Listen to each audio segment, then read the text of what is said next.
one.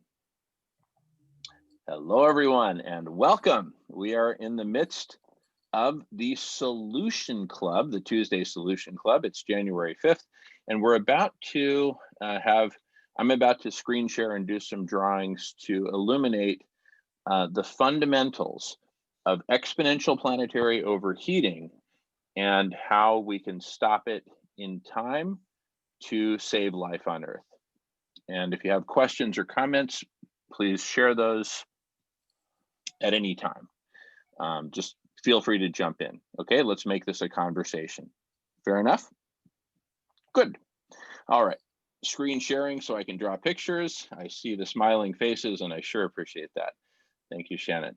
Thank you, everyone. Julie, Marco, Alchemy, Franca, thank you all for being here. And thank you for watching, whoever you are, because we're going to publish this. Here goes. All right, so we have Mother Earth, and we have the sun. And I'm going to put visible spectrum sunlight in blue, coming down. And I'm going to put infrared in red. And infrared comes from the planet that's already been warmed up. So the planet is constantly being basted, if you will, by blue visible spectrum sunlight. And there's another very important actor in this story. Well, there's two very important actors in this story, and they both come from emissions, but they're very, very different. One of those are solid particulates, which I'm going to represent as these white dots here. And what those solid particulates do, and I'm also going to put white clouds up here, because solid particulates, white clouds, and polar ice caps, which I'm also going to put in white. These all perform the same basic function as far as the heat balance of the planet is concerned, which is that they reflect blue visible spectrum light back into space, as blue, right? So blue comes in and it gets reflected back out as blue, visible spectrum, right? Even these tiny little particulates do that, right? So these particulates are actually our friend. The dirtiest emissions from the dirtiest fossil fuel burning, like 1950s technology coal burning power plants, diesel trucks that don't have good scrubbers, wood burning stoves, anything that produces smoke or soot, right, is actually helping to reflect visible spectrum sunlight back into space. The visible spectrum sunlight that passes through all those barriers warms the planet. Whether it lands on the land or the ocean, it gets absorbed and warms the planet. This warmth from the planet then emits as infrared radiation, also called black body radiation. So anything that's above 0 degrees Kelvin or absolute zero is constantly emitting black body radiation of one frequency or another. Bodies that are around the mean temperature of the Earth, like us, like houses, cars, soil, ocean, etc., are emitting infrared radiation. And that's where the greenhouse gases play. And I'm going to represent the greenhouse gases as sort of a shaded green for greenhouse. Okay, so we now have this blanket of greenhouse gases encircling the Earth. Very notably, this visible spectrum sunlight that comes from the sun passes right through the greenhouse gases. So the greenhouse gases don't affect inbound visible spectrum sunlight, but they do very notably reflect back to Earth part of the infrared radiation that the Earth is trying to cool itself by emitting, right? And the part of the story that we're all familiar with is precisely this part of the story, right? Uh, Plus the inbound visible spectrum sunlight represented in blue. So we've all heard this story that sunlight comes in from the sun, heats the Earth. The Earth, as it warms, it generates the infrared, and part of that infrared gets absorbed or reflected back, rather, from the greenhouse gases. And it's this trapping of this. So the bad guy in this movie are precisely, and I'm going to highlight these in yellow. The bad guy in this movie is all right here that I'm shading in this light yellow. I'm not sure why that's so light, but anyway, so be it. That's the bad guy. Greenhouse gases reflecting infrared back to Earth, because this trapped heat is accumulating and accumulating and accumulating. The oceans are getting warmer. The ice is melting.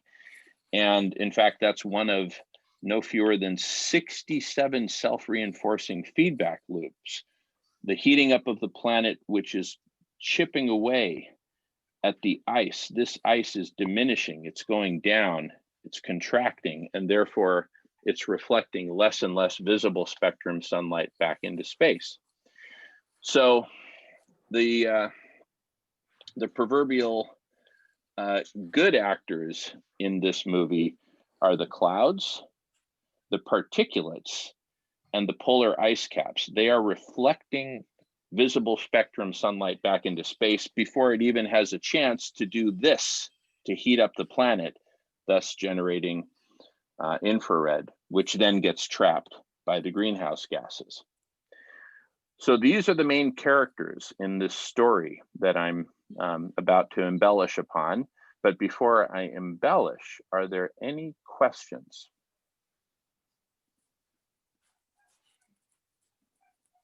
Okay.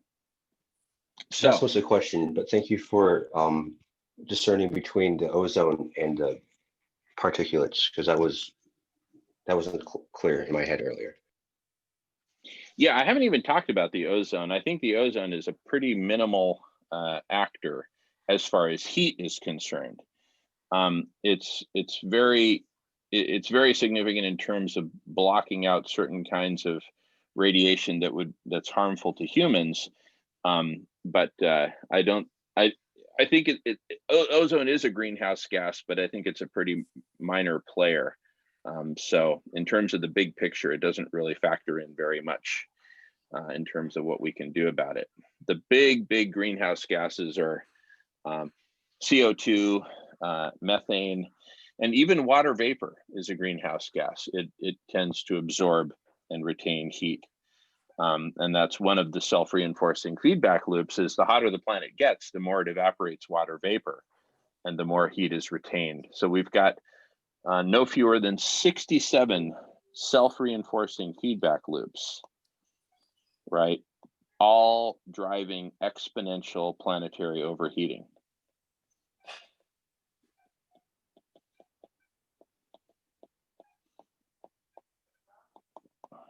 One of them is the melting of Arctic ice, another is burning of forests, et cetera, et cetera. So all of this combined is leading toward a situation where the planet is overheating exponentially. And the more time that passes, the deeper into this zone we get. It was one thing to be down here in the spectrum where, the planet's overheating very, very slowly. Think 1960s, 70s, and 80s. Now we're in this zone here where it's exponentially faster and exponentially overheating faster and faster and faster. So the situation, by many measures, has become truly desperate. And big problems call for big solutions. And the big solutions that are now on the table, the biggest of them all, and I believe it's absolutely crucial, I don't see how we can do it without it, is deploying mirrors on the surface of the Earth to reflect a significant portion of this incoming sunlight back into space. Boom, it hits a mirror, boom, out. Instead of getting Damon, absorbed. Yes.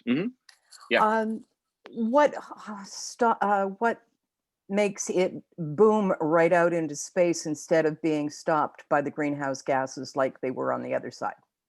Ah, very good, very good, very good. Okay.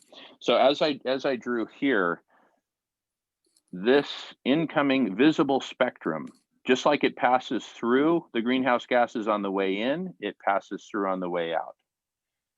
It's the frequency of the light. The frequency of visible spectrum light is such that it simply passes right through greenhouse gases. Passes right through on the way in and passes right through on the way out. The only thing the greenhouse gases operate on is the infrared that's trying to escape, right? You see, when we only had a thin layer of greenhouse gases, it was no problem because enough of that infrared could just go right back out into space relatively unimpeded. But now with such a thick blanket of greenhouse gases, it's like sleeping in a sleeping bag that's rated for Arctic conditions in the middle of summer. You're just going to cook. Your body is trying to emit heat, but it's getting trapped by this thick Arctic sleeping bag, and we're overheating, and it's killing us. It's killing us by heating up the forests, drying out the forests, making them susceptible to massive forest fires, like in Australia, like in the Amazon, like in California, Oregon, Washington, Canada, in increasing Portugal, in pretty much all over the world. We're on fire, and the fire itself is diminishing our capacity to absorb carbon. At a big picture level, there's two big picture strategies for addressing this crisis. One is to attack the greenhouse gases and reduce the amount of greenhouse gases in the atmosphere. There is no way that I know of that we can do that within the time scale that we have. You see, the time scale is dictated by this exponential.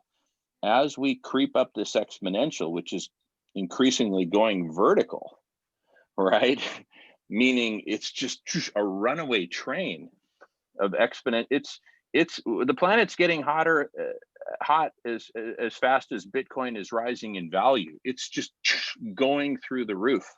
Okay, and there is simply no way, including planting trillions of trees, there is no way to reduce the greenhouse gases fast enough to address that. Way more trees are burning from the wildfires at this point than can ever be planted in time to offset it through tree planting. And the carbon sequestering machinery, the chemical plants that absorb it through chemical processes, chemical engineering processes, are nowhere near efficient enough that they could be rolled out at any kind of scale that would address it. So the greenhouse gases are basically here to stay, right? Now, if we do set about reducing emissions and talk to any politician, and they'll tell you that the first emissions we need to reduce are the dirtiest emissions. Well, guess what? If we were to completely eliminate all dirty emissions, emissions that generate soot or particulates of any kind, meaning if we were to take all these particulates and suddenly just eliminate them, no more particulate emissions, they would fall back to Earth within a matter of weeks. And here's what would happen, and this came directly out of Dr. Ye Tao's presentation that we watched earlier today. If you completely bring the particulates to zero, no particulates in the atmosphere, within a matter of weeks, you're going to see a temperature spike between 1 to 2 degrees centigrade, additional temperature spike, which we simply wouldn't survive. Even half a degree centigrade, we wouldn't survive.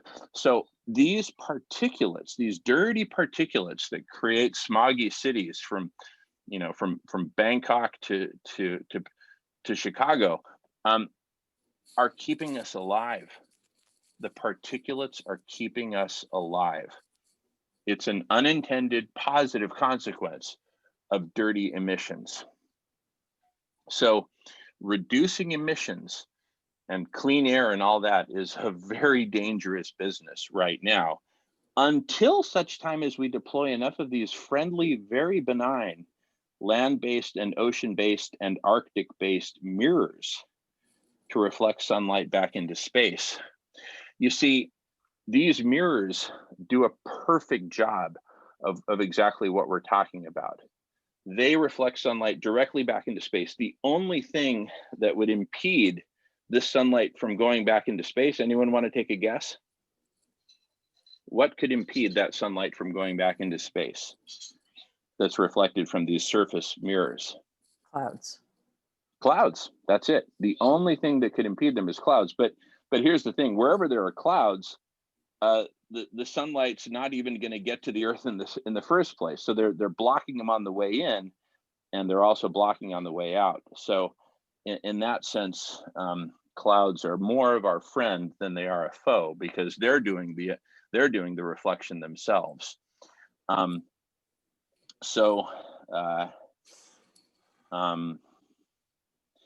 Anyway, the bottom line is very, very, very, very simple.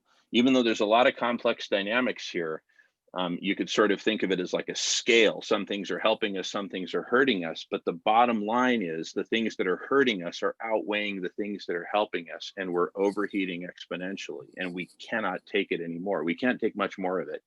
We might have months or a couple of years at best to get ahead of this before it's all over. Before the exponential overheating is just a runaway train, before so much of the planet is on fire that it's simply unstoppable, and civilization is incapable of rolling out the kinds of solutions that we're talking about. See, right now we still have a functioning industrial economy. We still have, functioning governments. Some people would challenge that assertion, but the world is still fundamentally working in enough ways that we could crank out the millions of square miles of reflectivity that we need to cool the planet. That's what's going to tip the balance, is these mirrors, whether you deploy them in the Arctic, in the equatorial regions, or even on land, right? We've talked about going to certain desert regions, whether in northern Chile or the American Southwest or whatever, and putting vast canopies of reflectivity there, regardless of where you put the mirrors. And it makes a big difference. I'm going to go off screen share for a minute so we can just look at each other and talk to each other like normal human beings. Regardless of where you regardless of where you put the mirrors, right, they're going to tip the balance in terms of planetary overheating. They're going to have a lot of local effects that we definitely need to consider. Right? When I told Guy McPherson about the idea of putting vast canopies in deserts, he said that's batshit crazy, were his words, because of the sensitive, fragile desert ecosystems that you don't want to disrupt. Okay, point taken. Let's double down on the oceans in the Arctic then, right? And speaking of the oceans, what are the unintended side effects or consequences of doing that? I'm sure they're myriad, but just like the argument that, hey, whoa, the house is on fire, but don't hit it with these big hoses. You're going to get my artwork wet. You're going to knock over the goldfish bowl. Well, dude, what do you want? A house that's on fire or a house that's not on fire? If you want to put out the fire, guess what? Some artwork's going to get wet and some goldfish bowls are going to get knocked over. So which is it, Buster? Right? This Buster is saying, bring out the big hoses and bring out the big mirrors, because we've got to put out the fire. It's as simple as that. We're in a losing battle, and we're losing badly. And and the rate at which we're losing is getting worse and worse by the day. At some point, the fire department's going to be too late. Even if they bring out the biggest hoses they've got, it's going to be too late. At some point, it's going to be too late. We're fast approaching the moment of too late. It's time to break out the big guns now. Cool the planet. At a minimum, stop the exponential. Put a roof on it. Let it go flat for a bit while we argue about how much more we should deploy to get it to go in the downward direction. Are we okay with it going downward like this, or do we need to really cool it quickly? How many more Australian summers of extinction of koalas and other species are we willing to put up with? For me, no more. Let's cool it now.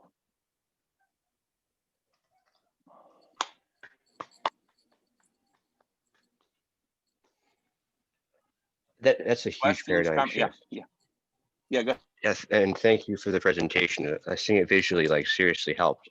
I guess my question right now then is like, what do we as Joe Public do next? How can we participate or help or throw our involved? Number one, invite all of your friends to come here. Where is here? theconversation.cc. It's got the video conference link right at the top. On Tuesdays, it's called the Solution Club. On Thursdays, it's called the Press Conference. On Fridays, it's called the Block Party. But 24/7, it's theconversation.cc. Theconversation.cc. Bring all your friends. I don't care how sophisticated or unsophisticated they are. We need all hands on deck. And they're going to be asked to do exactly the same thing. Spread the message far and wide. Don't screw around. Get in here and join the conversation. We need to build. My name is Jamin Shively, and I'm here to recruit you. You in this room and you watching this video. We need all hands on deck. Enough is enough. It's time to tilt the scales in our favor and buy us time. And as we buy time by cooling the planet, then we can say, okay, now that we've got some leverage here and we've cooled the planet, now we can reduce dirty emissions. We can reduce emissions of all kinds. Now we can plant trees. We can do all kinds of stuff because now the trees won't be overwhelmed by wildfires, right? I mean, the burning house is the best analogy. The longer we wait, the more it's going to exponentially get consumed in flames, and it won't be anything that the firefighters can even put out at that point. It's all about getting on it early. We're already late. We're way, way late in the game, but better late than never. The options are at this point are late or never. And we'll cross the final tipping points to never at some point in the next few years, maybe even months. And sea level rise, it could happen anytime. Chunks of Antarctica are unstable. Once they go and sea level rises, 20, 50 feet, vast industrial capacity and logistics capacity. So many railroads hug the coastline, right? And we depend upon these for our industrial economy. We need a functioning civilization in order to crank out the millions of square miles of mirrors that we need. We cannot afford sea level rise that wipes out so much of our infrastructure and sends so many hundreds of millions of climate refugees streaming into inland cities. And also, we cannot afford much more overheating because we're going to be facing massive crop failures shortly. So a world that can't feed itself, we can feed ourselves now. We can feed ourselves. We're not feeding ourselves properly. That's a different problem, but at least we have the food. We're feeding 80% of it to animals that we then torture and slaughter because there's good money in those cattle, boy. What part of money don't you understand? Well, it's destroying the Amazon. It's destroying rainforests and ecosystems all over the world. But even that is a separate issue. That's driving massive greenhouse gas emissions and lack of sequestration capacity. Every tree you chop down or burn is a tree that can no longer sequester carbon. Also, all the cattle is generating massive amounts of methane. So we're approaching the end of a losing football game, and we either turn it around with the long bomb, or it's all over. And the long bomb is called solar radiation management. It's as simple as that, and we got to do it. And the only way we're going to do it is by building a movement of people as passionate as I am, that we simply have to do it. And we have to do it now. We're never going to have all the answers. We've been in analysis paralysis for decades now, right? Take what I've said to to most politicians and they'll say, well, further study is recommended. You don't hear the fire chief saying, further study is recommended. The orphanage is on fire and you've got 100 kids in the attic.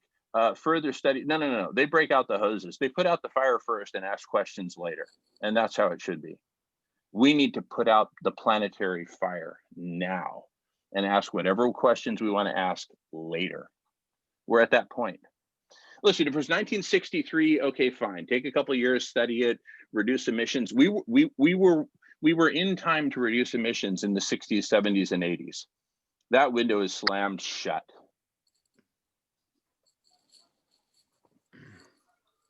Thank you. Our single lever now. Yeah, you're welcome. You're welcome. Thank you. I applaud your passion and your dedication to the solution that you see as being the answer. It might be exactly what you envision, and it might be a part of, it actually is a part of the solutions that are necessary in our world. What I want to say, Jamin, is that I want to encourage you to put a little faith in the one that you are created from. She did not create you to kill you for no reason. Our lives are important, and she treasures each one of us. To descend into, oh my God, the sky is falling, is not beneficial. It doesn't help anybody. Don't lose hope. We are each working the passion that we are given. Our paths were written outside of time before we came here so that we could save each other. It is the working together to save each other that is the exercise of this now time. Working together, we will achieve the goal, and we don't even know what the goal is yet. I just want to encourage you to not encourage doom and gloom, because that's not going to make our existence here any fun. And truly, the fun part is going to be the saving grace for all of us. We need to remember that this was not created as the old time schoolroom. This is the new paradigm schoolroom. This is the one where we get to have fun together. And so let's seek the fun and the joy and the good news, keeping in mind that, yeah, maybe a little reflection is a good thing. And I thank you so much for bringing this forward. Thank you so much for your passion. Thank you. Thank you, Shannon. Good stuff. Good stuff. Marco, I see you unmuted. Go for it. I'm not sure I remember what I had to say. It's just, remarkable to me that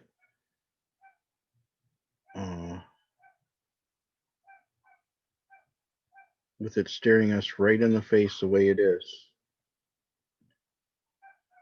how many people are still willing to say it just isn't so. And that's, going to be a big challenge, but not necessarily anything that would stop common sense from prevailing and getting some SRM moving.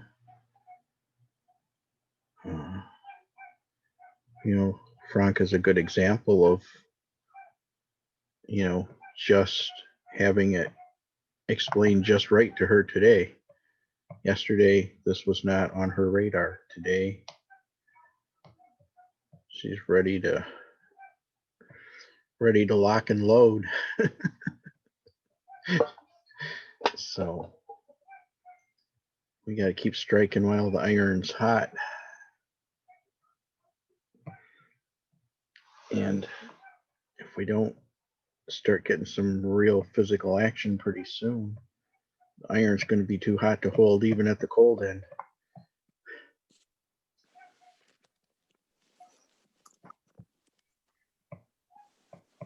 Alchemy has his hand up, and it looks like Shannon would like to say some words as well.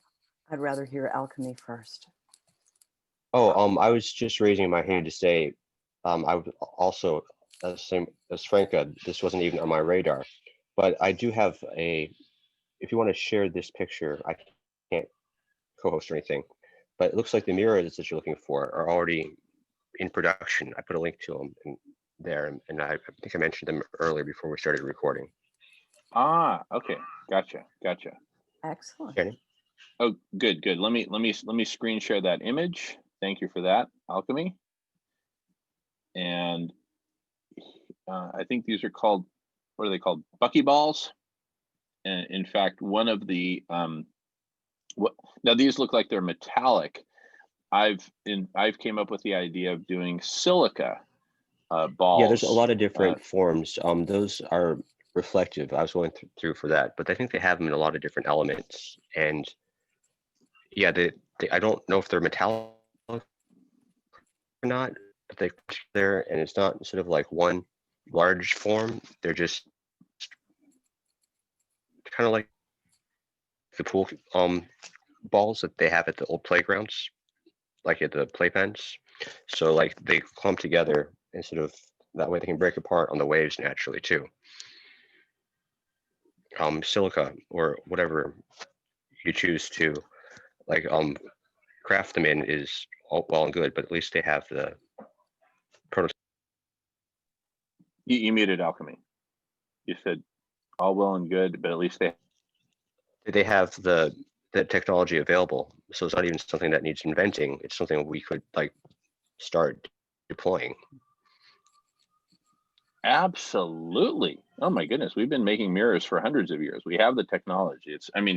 Yatao envisions some very sophisticated floating mirrors made of glass, and he's in contact with some of the materials experts at MIT for glass, et cetera.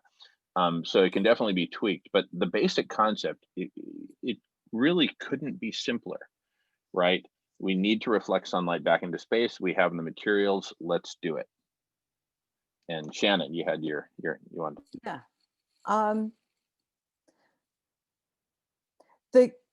The concept is that, well, I'm having a little trouble with, we collect sunlight for power.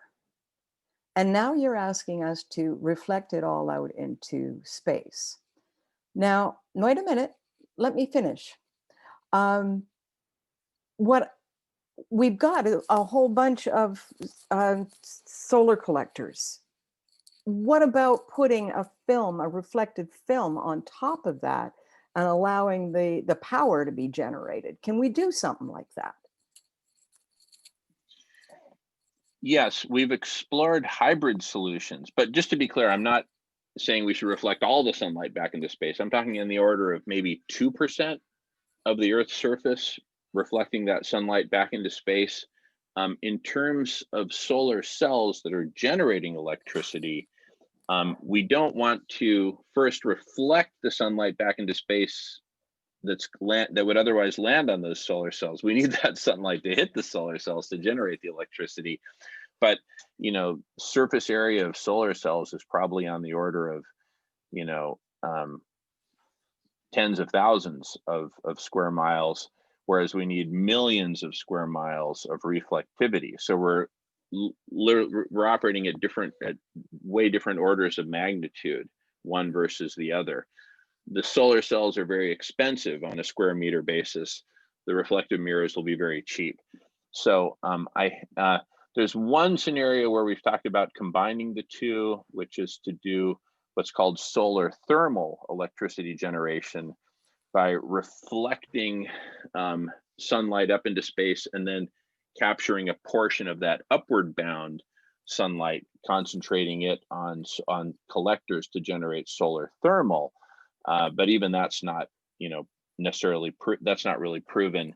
But I would say so. Electricity generation is kind of to a first approximation outside the scope of this, but we could find some interesting hybrid solutions to play with. But the just to make an analogy, that would be like telling the firefighters, hey, definitely break out the big hoses and hose down the house. Now, to the extent you can angle them this way, we can water the backyard in the process, right? Which would be nice, but let's not forget the main objective is to put out the fire. And also to your earlier point about, now I haven't lost hope. I will never give up. I'm gonna be here till the very end, till my last breath, fighting the good fight. And I'm not saying that the sky is falling. Having said that, it is very important to know what stage you're at in the football game. That will dictate what plays you run. If it was at the beginning of the football game, if it was in the 1960s or something like that, it'd be a whole different strategy. It would be all about emissions reduction, et cetera. We are deep into the game and it's almost over. We can still win it, but to win it, we're going to have to act quickly and decisively and with tremendous passion. And we're going to need to recruit everyone as quickly as possible. So I am highlighting the urgency, and I'm using colorful metaphors to really blast it through, because not all minds and hearts are as open as yours, Shannon. We have a saying in Mexico, al burro hay que gritarle. To the donkey, you got to yell at him. You don't whisper nice little, and humanity is acting like a dumb donkey right now. No disrespect to the donkey. They're probably way smarter than we are, but we're acting pretty damn stupid right now. And so I'm not mincing my words. We're deep into this. And yes, there's a way out, but there's only one way out at this point. We've gotten so deep in that there's only one way out. And we need to be clear about it. Thanks, Jamie.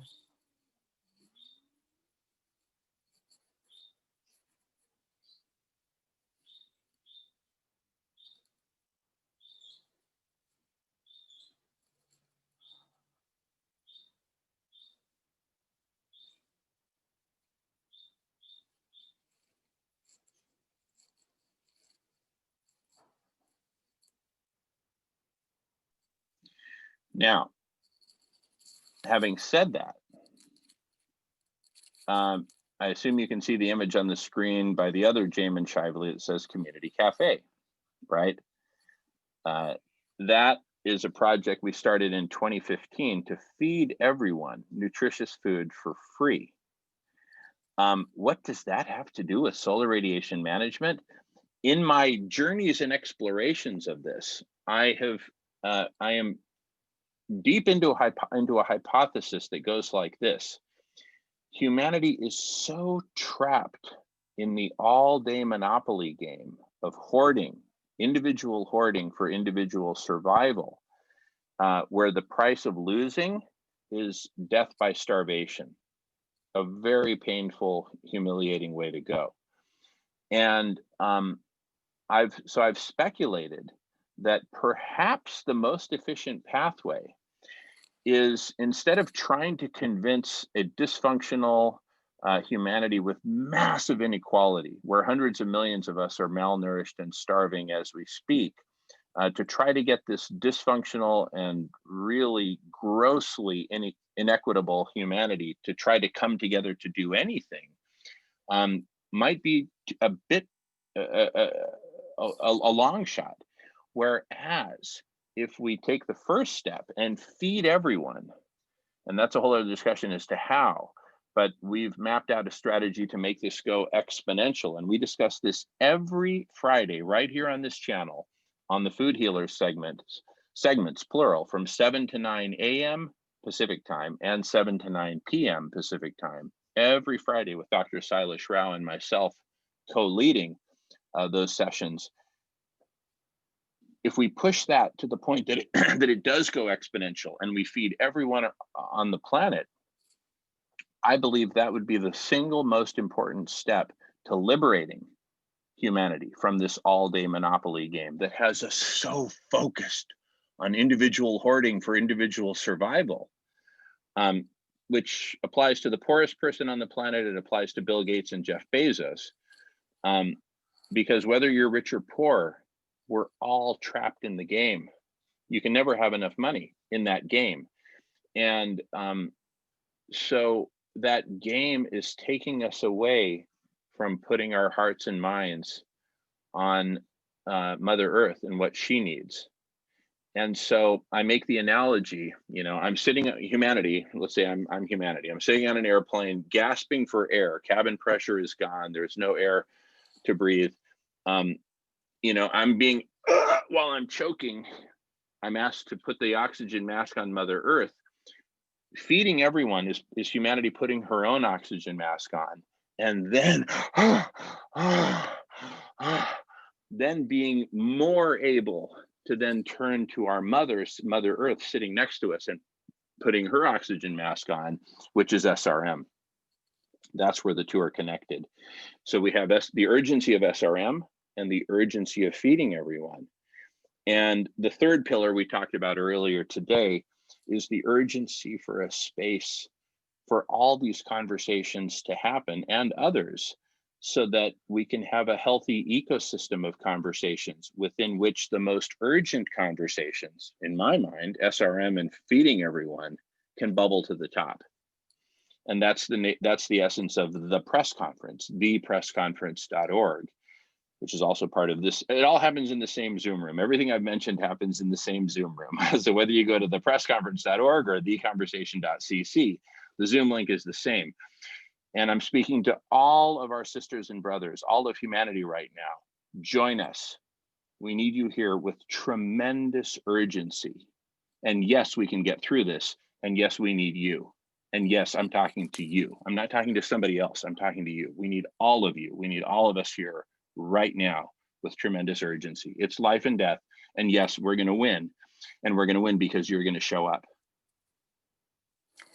What I like to say at this point, Jamin, thank you so much, is that while we may not completely agree with each other on these things, for example, how to feed each other, the fact is that if we are not engaging in conversation with each other, we are losing the opportunity to create the one that we are. This is what the exercise is all about, is to get into alignment with each other and work together, learning how to work together, because in the past, we have not. That is the lesson of this new paradigm, is how do we work together, finding true alignment with each other and making the world the more beautiful place that we know in our hearts is possible. Thank you so much for doing this, Jamin. On Tuesday nights, I talk about our heart gardens, where we grow happy together in repurposed buildings, in communities everywhere, networked through the conversation worldwide. And I think that this is absolutely the funnest part ever. This is what it's all about for me. Wow, I love it. And I love that we've gone full circle. The three most urgent things on my plate that I'm thinking about and talking about all the time: SRM, feeding everyone, and the network of conversations. Those are the three. Those are the three food groups that the human soul, humanity's soul, Mother Earth is starving for. Let's check all three check boxes and make it happen. They all impact each other. Come to the conversation.cc and let's talk. I love it. Love it. Love it. Anything more to say before I end this recording? I think we've touched all bases. Thank you very much, Jamin, for doing a lovely presentation. Oh my goodness. Thank you all for making it not a lovely presentation, but a lovely conversation. With you here, it's perfect. All right. Thanks so much, everyone. Love you all. Right.